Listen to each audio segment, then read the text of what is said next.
SEAA-Sons greetings. Welcome to SEAA-Sons. SEAA-Sons stands for Southeast Asian American Sons. This is the show that explores the experiences of Southeast Asian Americans through the lens of two Southeast Asian American sons. I'm one of your co-hosts, Jason, or JN, and my other co-host is... I'm Yang Lor. Hey Yang, how's it going? It's November, it just started, but, it's holiday season coming up. I joke that it's Black Friday month. So, what are you up to? It's been the same routine for me. I've been teaching for about 2.5 months already. So I'm excited about the end of the semester. It's been a rough time being a instructor at the university level, just because a lot of students aren't showing up to class, and I don't take attendance for points. So we're struggling with this issue of student disengagement all across the different university. So sometimes it's just about trying to get through. I think we're on to week 12 of the semester, and we have a total of 16 weeks. So 4 more weeks to go, and then we'll have winter break. And so I'm excited just about the end of the semester, to be able to relax, rejuvenate, and then get ready for another semester. And hopefully next semester will be much better. I'm excited because I'll be teaching the Introduction to Sociology course at UC Merced. That course has a maximum of 300 students, and typically we enrolled about 250, 260. So I feel like it makes me feel like a professor. When you see professors portrayed in movies, they're often in front of a large lecture room, and typically my courses are about 30 to 50 students, and so I get a chance to perform like a actual professor. It's like a TED Talk almost, like you're on a stage. Yeah, I think that's what teaching is like at the university level. It's about, I talk to a lot of colleagues, and we often talk about it as if it's a performance, you have to perform. It's I don't do that typically. The kind of things I say or project my voice, but when you are in front of the classroom, you have to generate interest, excitement, and engagement, and so you have to display passion and enthusiasm for the topics you're teaching. Well, hopefully all those karaoke nights help. Well, as for me, I would say a lot of this month, the past couple weeks even, it was just filled with packing. So maybe some surprise news for our listeners or people is that I'm moving, not just locally, but out of the country. So I'm moving to Asia, specifically Beijing, for a job. So the show should still be able to maintain its course. However, the time difference needs to be figured out. I'm excited. It's a new adventure. So right now, just getting ready for it. Are you able to talk a little bit about what you're doing? Well, we could talk more about it later, but at least for now, I just want to say that it's a job that I've been interviewing for in the process of for the whole year.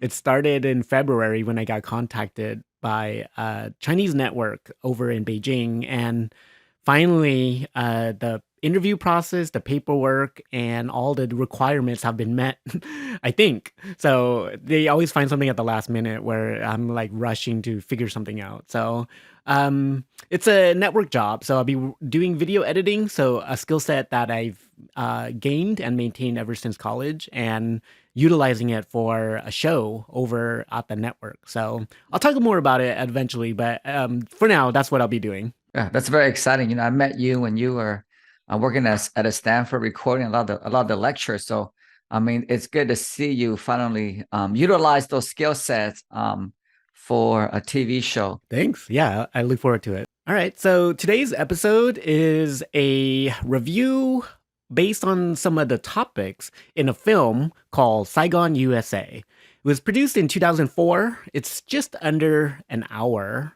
It's a documentary, and I'll read the synopsis. Old wounds collide with new realities when a Vietnamese shopkeeper challenges the heart of the Vietnamese American community with symbols of the communist regime from which they fled. Massive protests in Orange County's Little Saigon raise questions about individual versus community rights, generational differences, what it means to be Vietnamese American, and ultimately what it means to be American. So Ying and I watched this together a couple weeks ago, and then we had initial thoughts. So we thought we review it with some ideas that came about as we viewed it. So, Ying, what are some of your thoughts from this film? So I'll start off with how the film began. It's very dramatic opening of the film where they have clips from the crisis in which a Vietnamese business individual in the town, in the area of Little Saigon, Westminster, um, he put up a picture of Ho Chi Minh, the communist leader of Vietnam. And so that created a lot of uproar in the Vietnamese community in the area of Little Saigon, a lot of protests, and it got violent at times. I was expecting that the film was going to be an exploration of the crisis, and that there was going to be a resolution. But contrary to that, the film was really just an exploration of Vietnamese American identity. So it used that crisis to really do a deep dive into Vietnamese American identity, what's important to them. But what I found to be very enlightening for me is the film captures the different perspectives of Vietnamese Americans. And so you have the middle age and the elders who have a different perspective about life in America. They often talk about the experiences during the war, their experiences through resettlement, and how they eventually resettle and build this very vibrant community in Little Saigon, in the city of Westminster. And then you have, in comparison to that, the experiences and perspectives of their children who are caught between these two worlds. I think the parents have they've accepted that they live in America. They're grateful, and they don't want anything to do with communist Vietnam. But the children have a much more complicated understanding of who they are, and so for them, it's less about what happened in the past to what's happening in America. I think for the children, it's much more about fitting into American society. And so from the perspectives of the children, they're always talking about, am I Vietnamese? Am I American? And so the question of identity is such a big topic throughout the course of the video. And specifically, I think there's a character from the movie that really stuck out to me. She's a Vietnamese American artist. And I think her experience kind of demonstrates the issues that immigrants or people of color go through as they try to figure out who they are and how other people see them. And so in the film, she's talking about how initially she didn't want to be viewed as a Vietnamese American artist. She didn't want to be viewed as an Asian American artist. She wanted to be viewed just as an artist, as an American artist. But the issue is that because how people see her, they typically categorize or pigeonhole into she's a Vietnamese artist or an Asian American artist. And initially, she had some complicated thoughts about that. But over time, she came to embrace those identities. And I think that's one of the key things about identity issue is that sometimes it's hard for you to be able to choose who you want to be because people are often putting you into certain categories. And the way to move forward is not necessarily to distance yourselves from those categories, but to recognize that perhaps you're part of those communities. And instead of viewing them as negative labels, how do you embrace them and use them to help you move your career forward? Yeah, this film it's about 30 years from the fall of Saigon. So, a little context for those of you that may not know about the fall of Saigon. There's a famous picture of the helicopter evacuating the refugees or the people in the south as the communist forces were taking over. And a lot of the interviewees reference that date of April 30th, 1975 as their departure and new adventure into the US, you could say. So, a little context about that. And then a lot of the topics after that were either perspectives of people in Orange County in the early years or the folks that entered that area from the result of that evacuation. So, a lot of what we were thinking about this film was crucial for viewing was the fact that it might have addressed the fact of how do the Vietnamese community view communism or how have they healed or progressed as time went by. So 30 years isn't a long time, but it wasn't so fresh where they were so impacted recently, if that makes sense.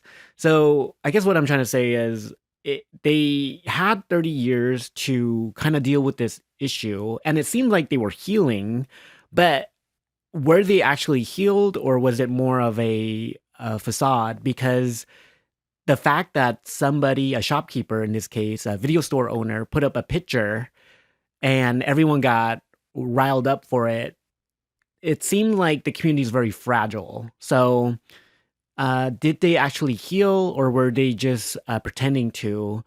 Because the moment something like this happens, which was very controversial for the community, and it created a spectacle, you could say, for the larger mainstream community.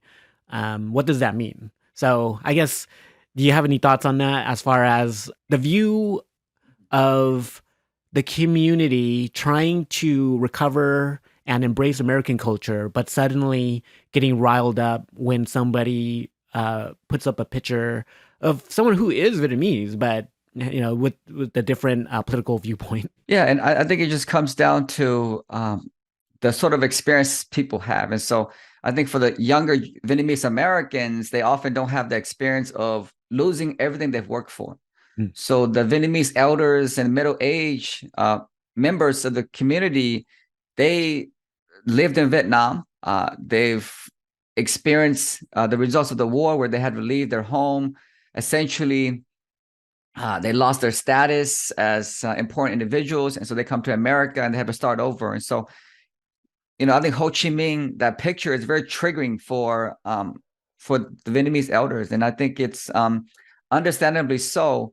But I think your question really gets at how do we move on from things that have happened? Ho Chi Minh is no longer there.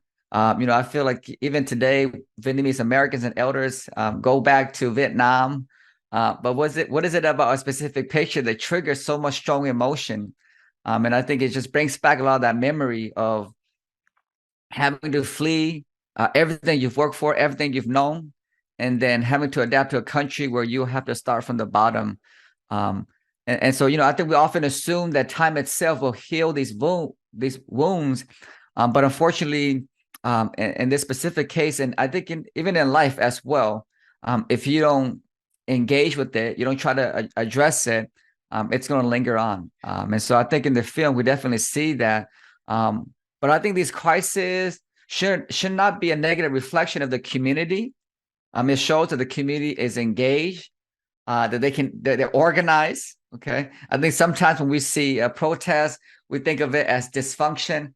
But I think for me, when I think about the protest, I think about organization. Of course, maybe this might be a topic that is very divisive for the community, but the fact is they're organized, they come out, they speak, they make their voices heard.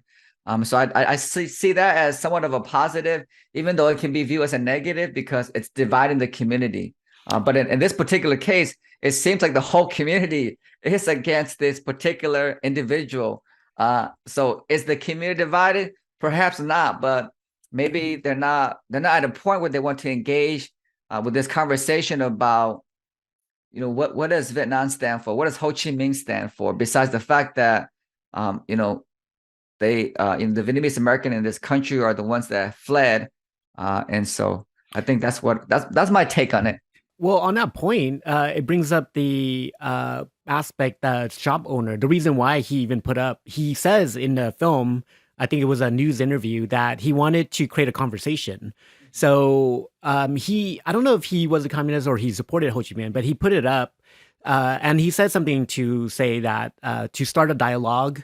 And, this is speculation from me that maybe it was to address the wounds, because maybe he was feeling that people weren't actually getting over it. But that's just my analysis. Anyways, the result of what had happened by putting up that picture was the community protested against him, and it created a larger conversation about being anti-communist and what it meant. But later in the film, it actually does create that dialogue, because the younger generation were able to organize and create this peaceful rally where they actually got together. So maybe the shop owner didn't expect the kind of response that happened, but it did, in an indirect way, lead to the kind of unity that at least the beginning of it that we see at towards the end. It's interesting because, here we have these Vietnamese elders who are grateful to be in America. They see Vietnam as a communist country. Ho Chi Minh is the representation, the image of communist Vietnam. But and if you think about it, this business owner is being American and trying to express his views, and then the community is engaging in actions that tries to shut down his view. It's hard for us to understand the motivation or the intention behind the store owner because the film doesn't really develop that. And I think that's one of the critiques we have is this was an important event in the community, but the film doesn't do a deep dive into the issue itself. So we get perspectives from those who oppose the store owner, but we don't get perspectives from the store owner itself. And it makes us wonder whether the issue is still so provocative or controversial that if the film was to give voice to the store owner, the film might be a target of a protest because of that. This issue is so divisive. But I do think there's something missing from this film because we don't get that perspective. And I'd be interested in like the motivation behind it. Is he just trying to provoke? Because that's what the community thinks. They think he's trying to provoke. And I mean, the one thing I respect is that the store owner was very adamant. In spite of overwhelming community opposition, people tore down his posters. He went back to the store, put up new posters, engaged, argued with a protester. And so it really makes you think, what is his motivation? Why is he taking such a strong stand? I think for some people, when you do something and you see the opposition, you might take a step back. But for this owner, he essentially just double his effort, reinforce his position. And I don't think the film really talks about the resolution. Like I said, it's one of those things where, it's like when you watch trailers for movies and they show you the action parts and you're like, wow, this movie is action packed and I'm so excited. And then you go and you watch and like the action is like the first 5 minutes, and then the rest of the film is about something different. And so that's what I felt about the film was I just thought it was like a lost opportunity to really engage with diverse perspectives in the community and to show how the community hasn't moved on from this traumatic event of during the war. And so some of these conversations we aren't able to have. Yeah, it's a bit of a letdown in that regard. So you made a great point about the way they were behaving. So you could say the store owner was behaving American by expressing his freedom of speech, and then the response from the community was behaving more like what people call communist people. So, and they're the ones that are supposedly more American, being supported by Americans and such. That leads me to a point though, because there is a person in the film that was a colonel or a military personnel soldier. Let's just call him an old soldier from the South Vietnamese Army, supported by the Americans. Again, if it's not clear, a lot of what we've been talking about through all our shows is the American involvement in Southeast Asia and how that led to repercussions to the refugee experience and diaspora of Asian Americans, specifically Southeast Asian Americans. But at least with this character, he expressed a lot of what you would say the American view might be, even though he is a Vietnamese American or at least a Vietnamese refugee in the beginning of the film. He makes a very clear distinction of either being Viet or being American. It sounds like he can't be both because the way he thinks of his identity is more of a South Vietnamese view or more of the capitalistic view or American view. Take that for what it's worth. But the way he sees his identity now is American. Being in America and adopting American type values and things like that. So that's one thing to think about. But what I think is fascinating about his character is it does indirectly express the view of American political ideology, at least with the military aspect. And I think that leads to a larger, broader view too over the film. One of my critiques is that they definitely only interview people in the community, so Orange County, Little Saigon. So you get their perspective, or their perspective dominates the conversation. So it's very heavy in that. And the reason why it's not very well balanced then is because it's so heavily dominant by that point of view. So talking about that artist that Yang mentioned earlier, she does go back to Vietnam and she shows some footage and things like that. So that brings the question to mind is, how do you come to terms with that? You know, fleeing a country you saying that was persecuting you, but then suddenly people going back to visit. So are they suddenly accepting now of what had happened, or do they only feel like America is their home? So it leads to a little bit broader questions and the exploration by different generations. Yeah, I think that's a very interesting point about how do these older generation Southeast Asian Americans, we're not just talking about Vietnamese American, but Southeast Asians who had to flee their homeland when they were growing up, and they have very strong feelings towards those country. Has it gotten to a point where they've made peace with what's happened in the past? They've accepted that it's in the past and it's time to move on? Because I definitely do think you probably notice in your community as well that, you know, these older generations are often returning to the homeland. Mhm.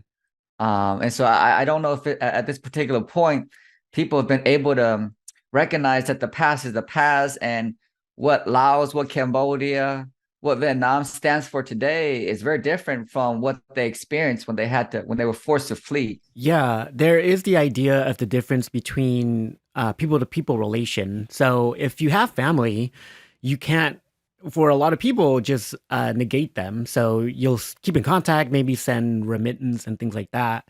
But there is a distinction between government and business and people and things like that. So depending on the level of cooperation, could be how people see it. I don't know if that's just a rationale or if it's actually something they are able to come to terms with, let's say. As far as the older generation, I do think that they make peace with it to a certain degree. I think they still have certain hopes of being effective in some degree, maybe the political process, or maybe the individual process. But speaking of the political process, so the political process seems to be a little bit more of the way certain people tend to gravitate when they start to make change. I don't know if that's how they think about democracy and things like that, but what I'm thinking is, at least for older generations in Cambodia, or at least Cambodian Americans here, they tend to get more involved with some parties that they think are more beneficial. So in turn, I see them getting more involved in the American political process. So maybe that is what democracy seems like and what they would want to help um, embrace or export to the other countries. Although I would say that's a little controversial from my viewpoint because, you know, we're thinking that as Americans in America, this is the process that is in place. So we want to utilize that in other places too. But we're kind of thinking about that in a very ethnocentric way because locals in their communities might think of their government in different ways because local conditions lead to different situations. Yeah, I think America is a very unique situation, a very unique country. Um, yeah, so I don't. It's just interesting that America tries to replicate itself to the rest of the world. Where I don't think we figured out the system that actually works yet. So I think that's very interesting. But that reminds me of, you know, political involvement amongst Southeast Asian communities towards the homeland. Many years ago, the United States tried to establish normal trade relations with many of these countries, Cambodia, Laos, and Vietnam. And I do remember there's a lot of opposition from refugee communities in America towards the normalization of trade relations. And I think part of it stems from, as we mentioned throughout the course of this podcast, just the inability for people to move on from what's happened in the past. because the argument from the government and the argument I would say from the younger generation is the way to get these other countries to respect human rights. That's something that we often talk about, Mhm. because a lot of the refugee communities in America are saying that these countries don't respect particular civil rights. And so the government's perspective, and I would say a lot of young people's perspective, is you have to build bridges to incentivize these countries to change. But the elders are like, let's punish them. Let's not even allow trade to happen. And so I think it's a different ways of thinking about how you get people or countries to change. Do you engage with them first and then use that communication to foster the type of growth you want to see, or do you punish them until they change? And I think the elders are like they're the latter position where they're not at the level we want them to. The government is not at the level we want them to see. We want to see, and so we should continue withholding, let's say, funds or not normalize trade relations until they change. Not too long ago, I read a psychology article about conflict resolution, and it had to do with how you get the party that's very stubborn to negotiate or to agree to terms. So a lot of times the stubborn people might demand an apology and they won't move forward until they get an apology. And then the other party might be very stubborn and not offer one. And so as a conflict resolution specialist, or who whatever they're called, one of their tactics is to say that's in the past.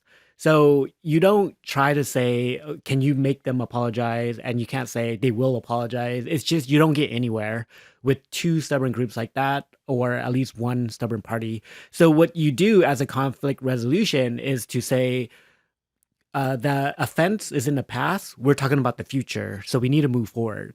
So that just brought that to mind. And I do think it's relevant in this case because maybe the older generation are irreconcilable. They can't be appeased. However, the latter generation have different viewpoints. Or maybe there are some elders that are able to move forward. However, we don't get that viewpoint in this film. So maybe there are people that express certain sentiments like that. But if they're visible, maybe they're not, because as we could see in this film, if you speak up like that, the whole community goes against you. So if you are a minority in a minority, being Viet in the refugee experience overall, you don't necessarily want to stand out because your support structure is coming from the community. So it's really hard to express your view if you have it. That's different from the mainstream. Yeah, it just reminds me, of course, these alternative views can exist, but they are often part of the mainstream. And just reminds me of some friends from undergrads where they started a very progressive Vietnamese organization called Viet Unity, and I think some of their positions would actually anger some of these elders because it's very progressive. It's about a society where somewhat resembles socialism or things like that, where things are distributed equally, much more equitable. And so I think for a lot of these elders, they'll think about such a progressive society as a essentially fallback to a communism. This film is just one particular perspective. It should not represent all the views of Vietnamese American. Just like in any community, there are diverse views, but the question becomes whose views gets promoted, whose views gets amplified. And so this just reminds me of a book I'm reading where people often talk about freedom of expression. And so the question is, we live in America where people are able to express the view. That's not the issue. The issue is which views get amplified. Mm-hmm.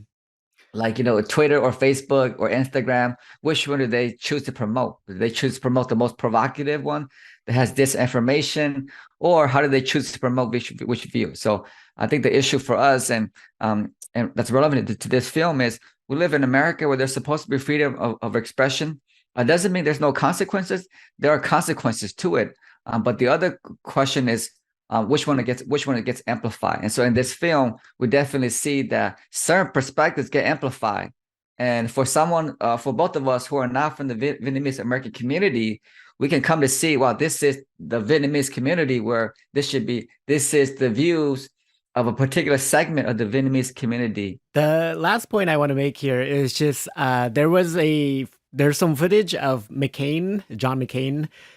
He was the famous pilot that became a POW during the Vietnam War, and then he was campaigning for president or the different seat. But the older generation actually came out to support him, and then you might think, well, that sounds very hypocritical, or it sounds very contradictory. But the fact that he was fighting for the Americans and a lot of them were on that side makes sense. However, the younger generation had a different view, especially because he used the term gook, which for them was like a red line. So they wanted to make it clear that it wasn't acceptable. So it brings up the idea of terms and definitions, like who determines the terms and who determines what something means. So even though this particular case, they used the term gook as what they were trying to define, I kind of bring it to a more broad sense of American or Vietnamese, because I think just isolating that term itself actually is a way of exploring the larger term of American and Vietnamese. So if you think about who is American, you might have a certain image in your head, but for them throughout this film, they were talking about becoming American or being American. But then there were also definitions of what Vietnamese is. So in this case, McCain is saying gook means a uh, North Vietnamese. The community, the older generation, were saying it's North Vietnamese, but the younger generation is like, no, that's a term overall to the enemy, and they see all Asian as the enemy and things like that. So it gets a little convoluted, but I do think it brings up the idea of how do you define terms, who defines it, and how do you clarify it? I teach a class on race, and that's what we would consider racialization when a group of people is labeled a certain term. So in the eyes of Americans, gooks refers to Vietnamese. Of course, John McCain is using it to refer to North Vietnamese, but Americans can't distinguish amongst North and South Vietnamese. A Vietnamese is a Vietnamese to them. I mean, I think the elders are fine with it because, yes, it's referencing their enemy, the group that they oppose. But for the young folks, they understand that Americans look at us through the eyes of these terms. And so whether I'm South Vietnamese or from North Vietnam, it doesn't matter. They just see me as a gook. And so I think that's what the young generation are pushing against, is some of these labels. Yes, in your eyes, it makes sense. And you allow outsiders to say it. But if they keep perpetuating the stereotype about Vietnamese, whether it's North or South, eventually it's going to come represent the rest of us. And so they're pushing back. Just to add on to all this, I think that does lead to what we see current day of political process. We do see a lot more older generation being a little more conservative or voting more Republican, and the younger generation being a little more liberal or progressive and voting more Democratic or independent and things like that. One thing I appreciate about the film is, even though I didn't feel like there was closure to the crisis at the beginning, like there was no resolution, like what happened to the store owner? Did he eventually just decide not to fight anymore, or how long was his fight for? Because it seems like he was very adamant that he has the right to leave up whatever images he wants in front of his store. We didn't get a resolution to that, but we did have some sort of resolution at the end where the young folks, the younger Vietnamese Americans, as you mentioned earlier, they recognized that parents were passionate about this issue, but the energy was expressed in a way that wasn't conducive to community unity. It's a lot of anger, and so the younger generation decided to host multiple vigils to remember these traumatic incidents. But also as a way to teach the younger generation about these events. And so it became, at the end, the beginning was the crisis where communities were very angry, but at the end of the film, it was a vigil that was initiated by college students or younger Vietnamese Americans, where they brought together everyone to a peaceful unity rally to remember what happened. So I thought that was a good way of thinking about when we have very strong negative emotions, you know, like how can we utilize that for productive purposes, or even if it's not for productive purposes, just as a moment for healing, a moment to be able to stop and just recognize that people are still hurt. Mm. And you people might not be able to get over it, but just to recognize that people are hurt and just to be in company with others who feel the same way, I think can be a mechanism for helping people slowly move on. I think that's a great segue to our seasoning ratings. The last point I'll make, though, real quick, is just that I do think 30 years isn't really a lot of time. So anyone's suffering from, post-traumatic stress disorder, they won't necessarily heal. And that's really beyond our kind of specialty. That's probably more psychology and things like that. But yeah, 30 years, it sounds like a lot, but it really isn't. Okay, so for my seasoning of this film, I would say I rate it as unfulfilling and non-spicy. So non-spicy is because it could have been spicy. It could have been a little bit more topic about the differences in perspective of modern day Vietnam as far as it's a communist country and putting it against the more capitalistic American view of Vietnamese American. It doesn't do that, as we talked about, even though it could have. But the other kind of aspects of it that was unsatisfying was just that it was very biased from my point of view. They really just covered the point of view of the South Vietnamese community or the refugee community or the diaspora, and specifically just in Orange County. So it makes perfect sense. This was a film located there. However, it doesn't seem balanced where they highlight just one point of view more than any other. So you certainly get their perspective. However, you just don't really get a balanced conversation. So as a documentary, it doesn't offer the other side. And if it wants to be balanced, then it doesn't do that. The other reason why you could say it's balanced, because even in the synopsis I read earlier, I mean, you just look at terms they use. So they said in their description, um, it says here in the description, Vietnamese American community with symbols of the communist regime. A lot of times when you use regime, you're always using that to classify an enemy state or opposition.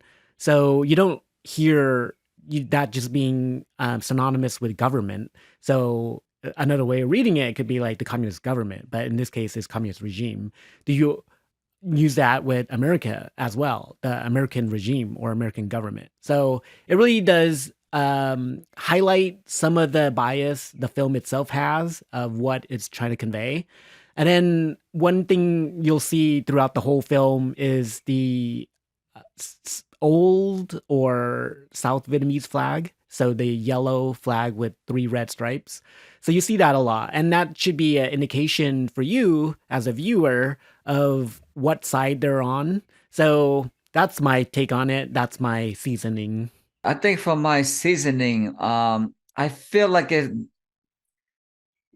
the spice level, when we talk about whether it's spicy, mild, or burning hot, that flavor is supposed to be consistent. And I just thought that in this film, I can't pinpoint like a specific flavor, but what I can say, it's like a pepper. It's like a pepper that on the surface you think is very spicy, and you bite into it and it's not spicy. And so I thought the film was like that, where because the protest was such a big part of the marketing of the film, I thought it's going to be an interrogation of that specific protest, but the film kind of used that as a way to garner people's attention to focus on Vietnamese American identity. And I think that's perfectly fine.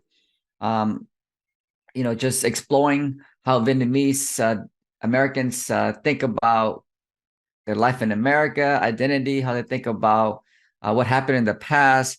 But I, like you, Jason, I feel like this was a missed opportunity to really take a much more balanced or critical approach towards how people's sources of views and how these views aren't they remain unchanging over time.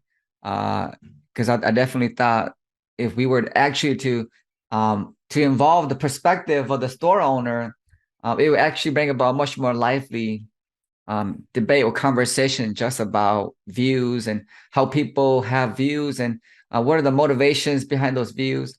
Because I would definitely want to hear from the store owner about his motivation behind it. Yeah, overall, it's easy to watch and it covers broad topics. So it's something that could be part of your curriculum if you were going to incorporate a very specific viewpoint. And also, it does cover the beginning of Little Saigon and how it came to be. Next up on our series, we're going to take a different direction starting next year. This was our first season, so thank you for all of those who joined us. It's been a learning curve, and it was our first show together like this, so I'm glad we were able to do it. Hopefully, people got some value out of it. We'll have one more show for this season. It'll just be like a summary wrap up. So it'll be a little different. We won't be reviewing a film, but maybe just general topics and what we'll be covering in the future. Yeah, I think we're coming to the end of the first season. It's exploration.